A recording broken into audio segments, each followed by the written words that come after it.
Hey guys what's up, hope you are doing well. So जैसा कि कल 10th of October को JPSC ने अपने वेबसाइट में एफआरओ एग्जामिनेशन के रिवाइज्ड आंसर की को वापस से पब्लिश कर दिया है। ठीक है, काफ़ी ऐसे आंसर्स हैं जिनको चेंज किया गया है। काफ़ी स्टूडेंट्स के मार्क्स इंक्रीज भी हुए हैं, काफ़ी स्टूडेंट के मार्क्स डिक्रीज भी हुए हैं। तो आज के इस वीडियो में हम काफ़ी सारे पॉइंट्स को डिस्कस करने वाले हैं, क्योंकि स्टूडेंट कॉन्स्टेंटली इस एग्ज़ाम के पीछे लगे हुए हैं। चाहे आप आरएफओ की बात करो या आप एसीएफ की बात करो, बच्चे बहुत मेहनत कर रहे हैं इस एग्ज़ाम के पीछे। तो आज के इस वीडियो में हम काफ़ी सारे पॉइंट्स के ऊपर डिस्कस करेंगे कि क्या गिवन डेट पे एग्ज़ाम पॉसिबल है।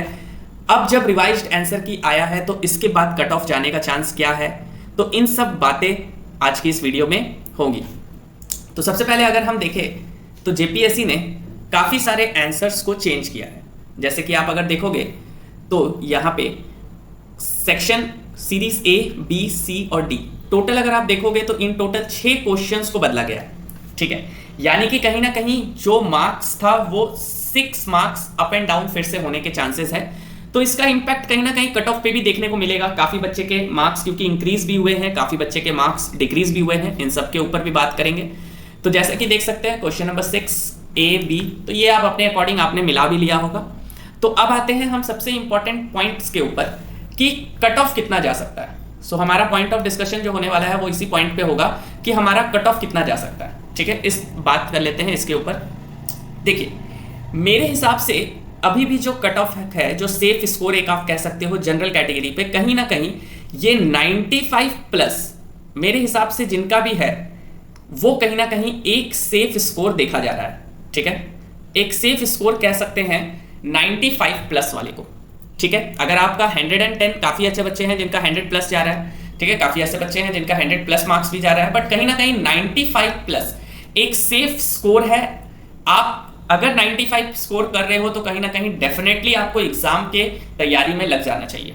ठीक है, अब बात करते हैं कि क्या जो 31 ऑफ अक्टूबर डेट डिसाइड किया गया है, 31 ऑफ अक्टूबर जो ये डेट डिसाइड किया है, क्या इसी डेट पे एग्जाम पॉसिबल है। तो थोड़े से सिनेरियो को लॉजिकली भी अगर हम देखते हैं तो आज आपका 11 ऑफ अक्टूबर हो गया है। ठीक है, बट आज भी आपका रिजल्ट जो है वो पब्लिश नहीं हुआ है। कहीं ना कहीं एक और चांस यहां पे बन रहा है कि अगर एफआरओ का रिवाइज्ड आंसर की आया है तो क्या एसीएफ का भी रिवाइज्ड आंसर की आएगा। ये भी एक बहुत बड़ा क्वेश्चन है कि क्या एसीएफ का भी रिवाइज्ड आंसर की आने के चांसेस है। एक बहुत बड़ा क्वेश्चन ये भी आपके दिमाग में आ रहा होगा, क्योंकि एफआरओ में भी कुछ क्वेश्चंस गलत हुए थे, एसीएफ में भी कुछ क्वेश्चंस थे जिनका आंसर गलत गया था फाइनल में। तो क्या एसीएफ के भी आंसर को रिवाइज किया जा सकता है, एक बार फिर से आंसर की पब्लिश किया जा सकता है। तो कहीं ना कहीं आप अगर देखते हो तो इन सब चीजों को करने में भी कहीं ना कहीं 13th to 15th of October तक का समय लगने वाला है। ठीक है, 13 to 15th ऑफ अक्टूबर आपका इन सब चीजों में लगने वाला है। बट जेपीएससी एक ऐसा संस्थान है, एक ऐसा कमीशन है जिसका कुछ कहा नहीं जा सकता। ये कल को भी रिजल्ट पब्लिश कर सकता है या एक हफ्ते बाद भी रिजल्ट पब्लिश कर सकता है।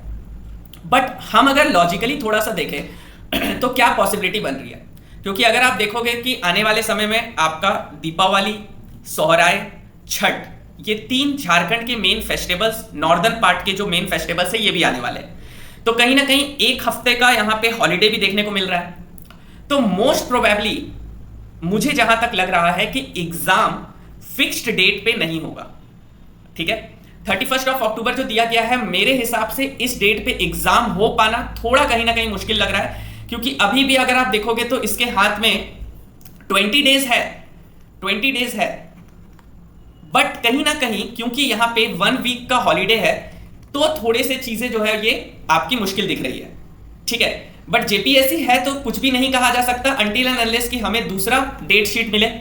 और मोस्ट प्रोबेबली कि जो दूसरा डेट शीट हमें मिलेगा ये हमें तभी मिल सकता है जब रिजल्ट आएगा, क्योंकि रिजल्ट के बाद ही ये कंफर्म हो पाएगा कि हाँ एग्जाम उसी डेट पे होने वाला है या एग्जाम का डेट आगे एक्सटेंड होगा।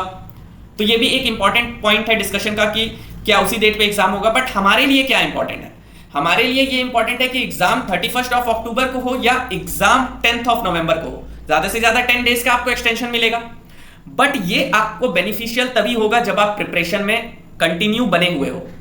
क्योंकि मैं आपको दिखाता हूं कि जो मैं टेस्ट सीरीज, हम लोग जो टेस्ट सीरीज कंटिन्यू कर रहे हैं सेक्शन वाइज, उसमें बच्चे कितने अच्छे आंसर्स लिख रहे हैं। जैसे ये हमारा अगर आप देखोगे तो एक अनीता हेम्ब्रम जी है, ये हमारे साथ जुड़ी हुई है टेस्ट सीरीज में। आप देख सकते हो कि कितने अच्छे बच्चे आंसर्स लिख रहे हैं विद प्रॉपर फ्लो चार्ट्स, ठीक है, पॉइंट फॉर्मेट में, जिस तरीके से एक मॉडल आंसर्स होना चाहिए, बच्चे कितने अच्छे से आंसर्स लिख रहे हैं, तो क्या आप इन बच्चों से कंपीट कर पाओगे जो ऑलरेडी एक एज लिए हुए हैं? ठीक है, इसी तरीके से इंग्लिश में देखोगे तो एक से एक धुरंधर है हमारे पास।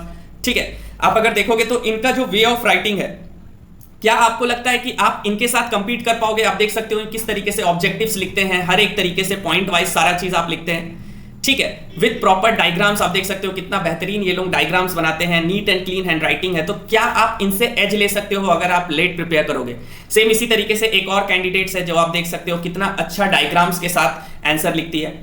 ठीक है, तो द थिंग इज दैट कि आप जब तक प्रिपरेशन में नहीं आओगे, मैं आपको और भी शीट्स दिखा सकता हूं, काफी शीट्स हमारे पास है, आप देखोगे तो यहां भी स्टूडेंट्स, हिंदी मीडियम के भी स्टूडेंट्स हैं, इंग्लिश मीडियम के भी स्टूडेंट्स हैं जो काफी अच्छा आंसर्स लिख रहे हैं। But the thing is that कि जब तक आप प्रिपरेशन स्टार्ट नहीं करोगे, जब तक आप प्रिपरेशन स्टार्ट नहीं करोगे, आपके पास वो एज नहीं आएगा, जो समय आपको एक्स्ट्रा मिलेगा आप उसमें रिवाइज नहीं कर पाओगे चीजों को।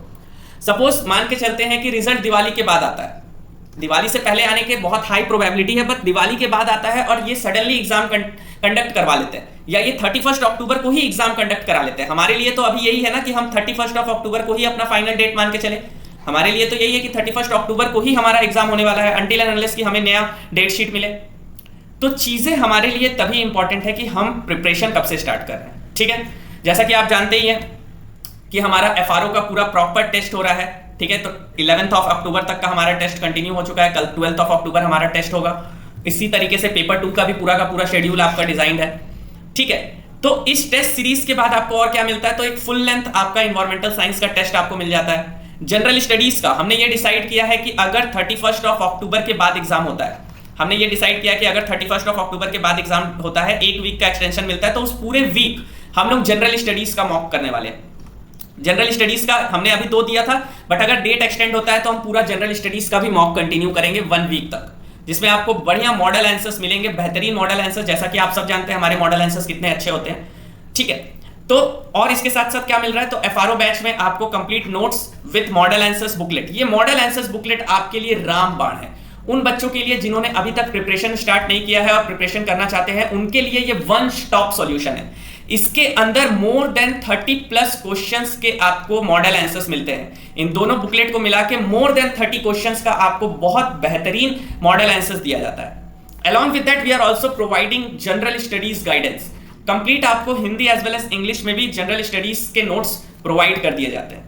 ठीक है, तो एफआरओ बैच अभी भी ओपन है, काफी बच्चे इसमें आ रहे हैं। तो इसमें आपको एनवायरमेंटल साइंस का कंप्लीट नोट्स, एनवायरमेंटल साइंस का model answer booklets, along with general study notes, अभ्यास test series and mentorship guidance, ये सारा का सारा चीज आपको अवेलेबल हो जाता है only at a special price of 2200, 2200 रुपए में।